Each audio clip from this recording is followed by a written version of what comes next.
Hello, and welcome to Wine with Wita, the podcast that is dedicated to engaging with health professionals and caregivers in meaningful discussions. I'm your host, Rita Shamoon, or as my clients call me, Wita. I'm a pediatric speech pathologist, and I am so excited to have you here. Each week, we deep dive into connecting you with caregivers and healthcare professionals, sharing their insights, stories, and key takeaways to help you with your child's diagnosis and your journey. Whether you are a parent, healthcare professional, a lifetime learner, or simply a wine enthusiast, you're in the right place. So let's sit back and relax and enjoy today's episode.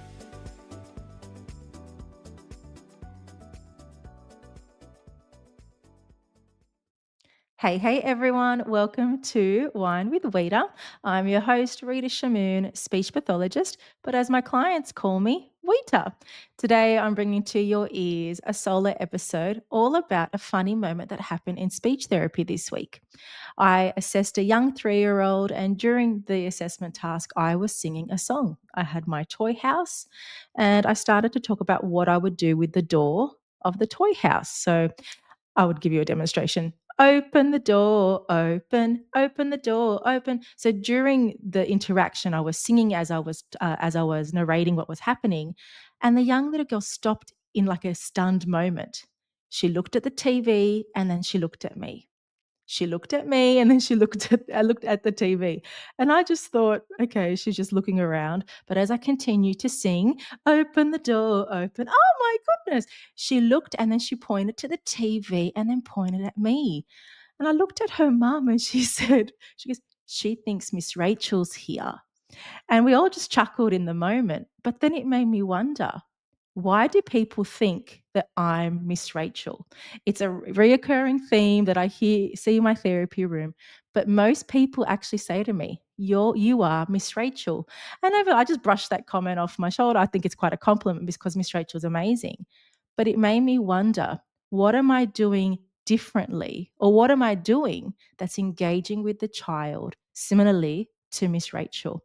Now, if you have a young toddler or know of a young toddler, you will without a doubt know who Miss Rachel is. Miss Rachel's all over social media and YouTube, and has created such a wonderful platform of supporting young children and their communication development.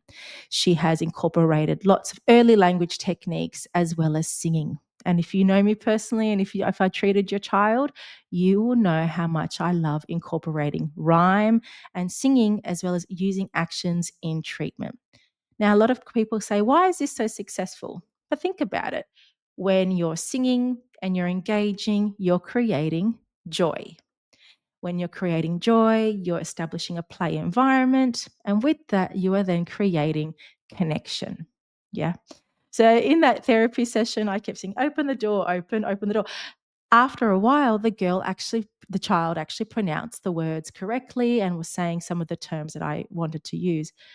The mum made an interesting comment in that moment. She said, "Oh, you're so good at it. I wish I was like Miss Rachel. I wish I was like you." And then I pondered on that comment. I wish I was like Miss Rachel because I can't sing. And I thought to myself, you can sing. Every parent can be Miss Rachel. Every parent can apply the strategies like we teach in speech pathology and what Miss Rachel does. It's about believing in yourself to know, but also understanding the purpose behind what Miss Rachel does to engage with the children. Now, some clients actually say to me, oh, it's about you knowing what to sing off the top of your head, knowing the strategy. But the reality is, I just sing as I go. I don't have a script. I don't have a nursery rhyme. I just sing everything. And when my young children, I have 3 daughters, by the way, but when my daughters were much younger, I used to sing everything. And there's a reason behind that. Firstly, it stops them in their present and then they engage with me. Secondly, they're more attentive. Thirdly, they were able to engage in the moment and participate to complete the task. Now, as a busy mum with 3 children under the age of 3, I found it really hard to sit down and play. But when I would clean up the toy room or cook dinner, all my daughters would sit on the kitchen bench or be around me. I would sing everything. So if I was just preparing, say, a salad, I would honestly sit here and say, cutting tomato, cut, cut, cutting tomato, cut, cut. And then I would repeat the words after. Then I would ask my eldest, what's the next vegetable shall I cut? And that's how we continued that back and forth singing interaction. Not only did that moment create engagement, it supported vocabulary development and helped them produce longer phrases. So, my advice to you is don't be afraid of singing with your children because the benefits outweigh the concerns that you have about actually singing. Not only does it support your child's communication development, but it also fosters a beautiful connection with yourself. Now, going back to my own personal experiences, I would use cleaning up the toy room, putting toys in the box. I can see it going on like that. Bath time is phenomenal. Brushing teeth is phenomenal. Cleaning up their bedroom is an awesome idea as well. So try not to feel like you need a particular toy or a particular moment to connect through singing. It can be anywhere. It can be any time. And why I particularly also love singing, it supports routines. So with my clients, I encourage them when their child's possibly finding it really hard to get in the car seat or even brushing their teeth, incorporate it through joy.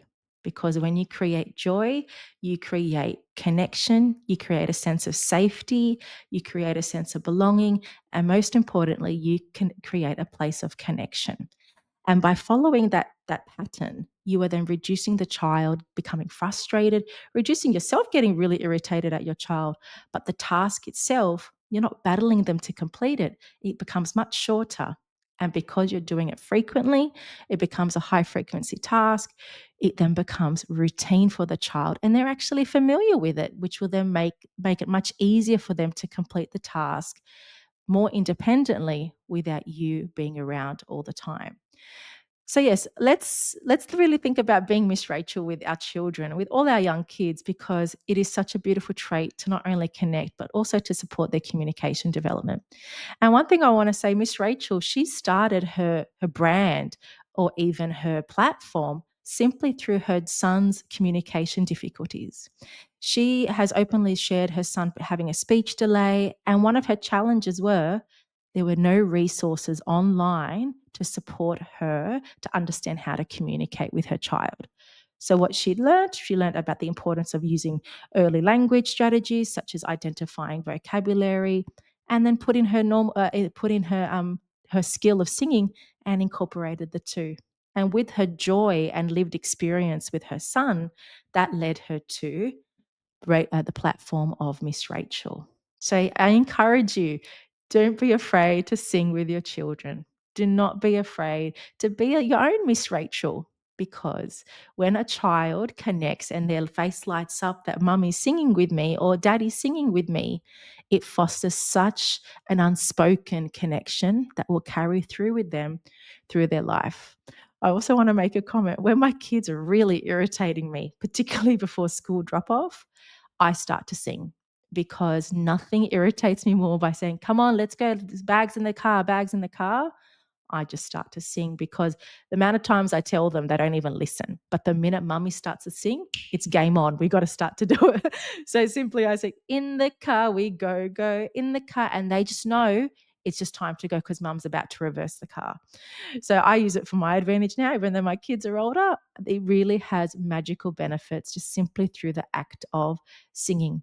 And while I'm talking about Miss Rachel, I'm actually interested. Let me know if you'd be happy for me to interview her. I feel like she would be such a phenomenal guest on Wine with Wita, where we can share her own personal story of what led her to Miss Rachel's journey and her own experiences as a mother of a child with communication difficulties, but also how she has found communicating and singing with children so crucial for their development, particularly with our current age of technology and screen time.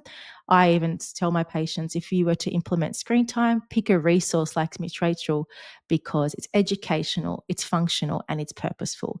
You know you will get a lot of benefit from it.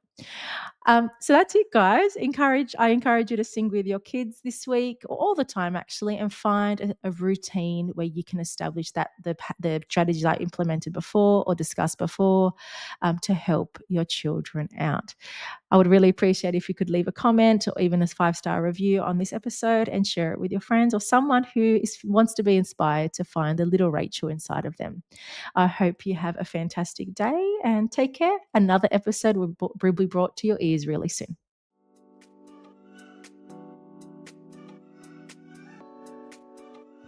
Thank you for tuning into another episode of Wine with Wita.